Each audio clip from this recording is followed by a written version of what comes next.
En el vasto lienzo de la historia del pensamiento, donde las ideas son faros distantes en la niebla del tiempo, la figura de Michel de Montaigne emerge no como un sistema filosófico, sino como un sendero vivo, un camino sinuoso de introspección radical que él comenzó a trazar, paradójicamente, retirado en el aparente aislamiento de su torre en la Francia del siglo XVI. En esa época, agitada por dogmas religiosos y violentas certezas de guerra, él eligió un camino casi subversivo, el de la autoobservación rigurosa, desprovista de juicio inmediato, un ejercicio paciente que dio nacimiento a una forma literaria que no existía, el ensayo, una palabra que él mismo acuñó para definir su tentativa, su prueba, su intento de capturar la fluidez misma de la conciencia. Él no buscaba, en absoluto, dictar una verdad universal e inamovible desde un púlpito de autoridad, sino que se propuso la tarea de explorar la más compleja y cercana de todas las geografías, la geografía inestable y siempre cambiante de sí mismo. Y esta exploración, este acto de escribir, se convirtió en su obra, un espejo donde la pluma no busca juzgar ni condenar, sino que simplemente registra la marea cambiante del yo. Su famoso y penetrante lema, qué sé yo, no era una simple admisión de ignorancia perezosa, sino el motor de una profunda liberación intelectual y existencial. Era un escepticismo activo y valiente, que primero le servía para desmantelar las certezas absolutas de los sistemas externos, las de la teología, las de la filosofía antigua, para luego, y esto es lo más crucial, atreverse a cuestionar las propias. Cada página que escribió es un testimonio honesto y radical de la contradicción humana, del cambio de opinión, de la absoluta e inevitable impermanencia del pensamiento. Una impermanencia que Montaigne no lamenta en ningún momento, sino que abraza y acepta, no como un defecto que deba ser curado con dogma, sino como la esencia misma de nuestra frágil condición. Y es precisamente aquí donde su genio y su singularidad se revelan. A diferencia de sus contemporáneos, para Montaigne, la filosofía no era una disciplina académica abstracta, no era un conjunto de reglas muertas o silogismos olvidados en un libro polvoriento.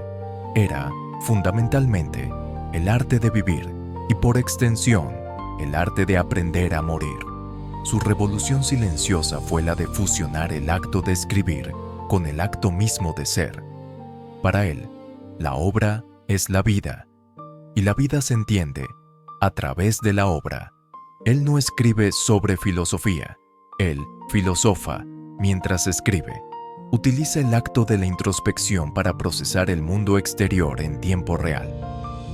Reflexiona sobre la amistad, el dolor físico, la educación de los niños, la crueldad de su tiempo, el colonialismo y el miedo a su propia finitud, descubriendo que el objetivo final de la filosofía no es encontrar una respuesta última, sino aprender a habitar la complejidad de la pregunta. Al inventar el ensayo, Montaigne inventó, en cierto modo, al individuo moderno como sujeto literario legítimo. El yo, ese pronombre antes reservado para la confesión religiosa, se convierte con él en un objeto digno de estudio secular, con toda su gloriosa complejidad, su inherente falibilidad y su asombrosa e irrepetible singularidad. Antes de Montaigne, la introspección era a menudo un camino prescrito, un ejercicio espiritual con un fin divino, un método para purgar el alma.